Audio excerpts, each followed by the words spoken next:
I am here to discuss the so-called flying saucers.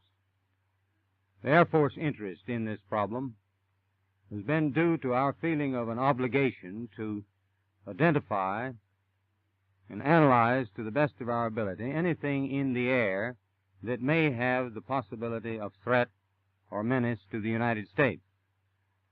In pursuit of this obligation, since 1947, we have received and analyzed between 1,000 and 2,000 reports that have come to us from all kinds of sources. Of this great mass of reports, we have been able adequately to explain the great bulk of them, explain them to our own satisfaction. We've been able to explain them as hoaxes, as erroneously identified friendly aircraft, as meteorological or electronic phenomena, or as light aberrations.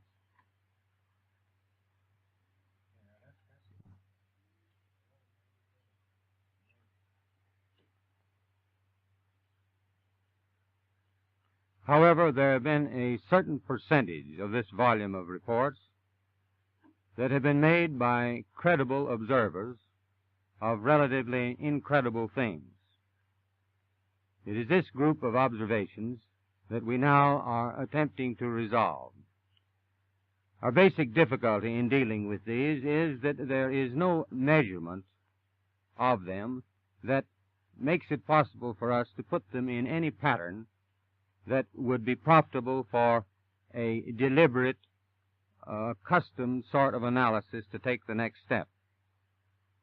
We have, as of date, come to only one firm conclusion with respect to this remaining percentage, and that is that it does not contain any pattern of purpose or of consistency that we can relate with to any conceivable threat to the United States.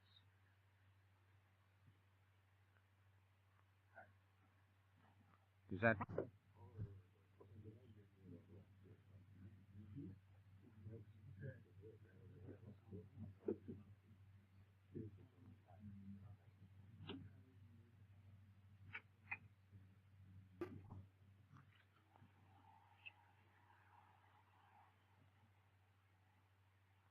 We can say that the recent sightings are in no way connected with any secret development by any department of the United States.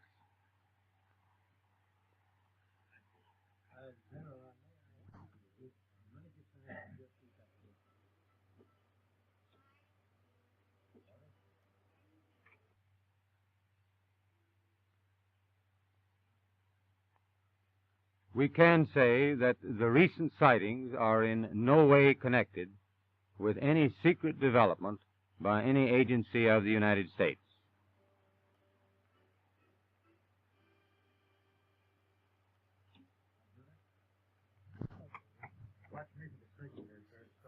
I'll start when you throw it down.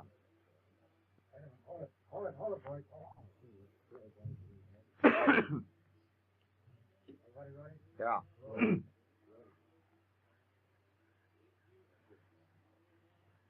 Major Keyhole, as author of the book Flying Saucers Are Real, what is your opinion of these new sightings of unidentified objects? With all due respect to the Air Force, I believe that some of them will prove to be of interplanetary origin. During a 3-year investigation, I found that many pilots have described objects of substance and high speed. One case, pilots reported their plane was buffeted by an object which passed them at 500 miles an hour. Obviously, this was a solid object, and I believe it was from outer space.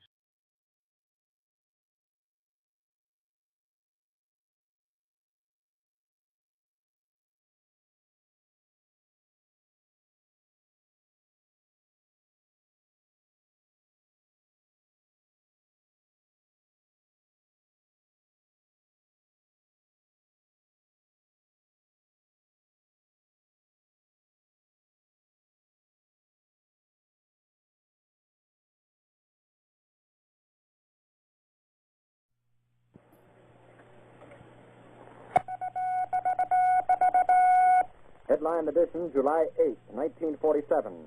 The Army Air Forces has announced that a flying disc has been found and is now in the possession of the Army.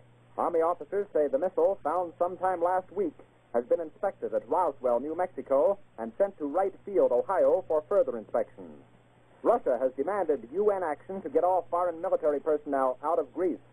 Southern soft coal operators have not yet reached agreement with John L. Lewis, but the rest of the soft coal industry has resumed production. The House of Representatives has passed a tax reduction bill by more than the two-thirds which would be required to override a veto. Headline edition will bring you special reports and interviews in a moment.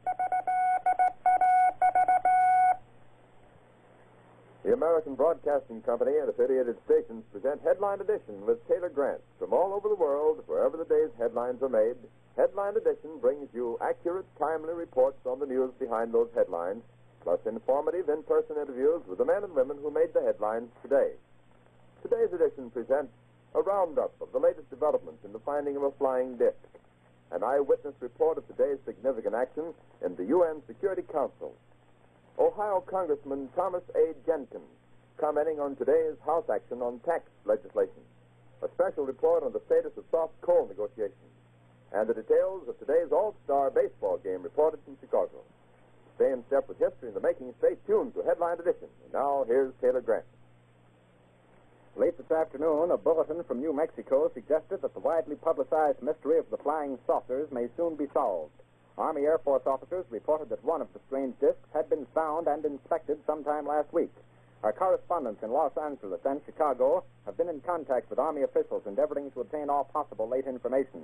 Joe Wilson reports to us now from Chicago. The Army may be getting to the bottom of all this talk about the so-called flying saucer. As a matter of fact, the 509th Atomic Bomb Group headquarters at Roswell, New Mexico, reports that it has received one of the discs which landed on a ranch outside Roswell. The disc landed at a ranch at Corona, New Mexico, and the rancher turned it over to the Air Force. Rancher W.W. Brizzell was the man who discovered the saucer. Colonel William Blanchard of the Roswell Air Base refuses to give details of what the flying disc looks like. In Fort Worth, Texas, where the object was first sent, Brigadier General Roger Ramey says that it is being shipped by air to the AAF Research Center at Wright Field, Ohio. A few moments ago, I talked to officials at Wright Field, and they declared that they expect the so-called flying saucer to be delivered there, but that it hasn't arrived as yet. In the meantime, General Ramey describes the object as being of flimsy construction, almost like a box kite. He says that it was so battered that he was unable to determine whether it had a disc form, and he does not indicate its size. Ramey says that so far as can be determined, no one saw the object in the air, and he describes it as being made of some sort of tinfoil. Other Army officials say that further information indicates that the object had a diameter of about 20 to 25 feet, and that nothing in the apparent construction indicated any capacity for speed, and that there was no evidence of a power plant. The disc also appeared too flimsy to carry a man. Now, back to Taylor Grant in New York.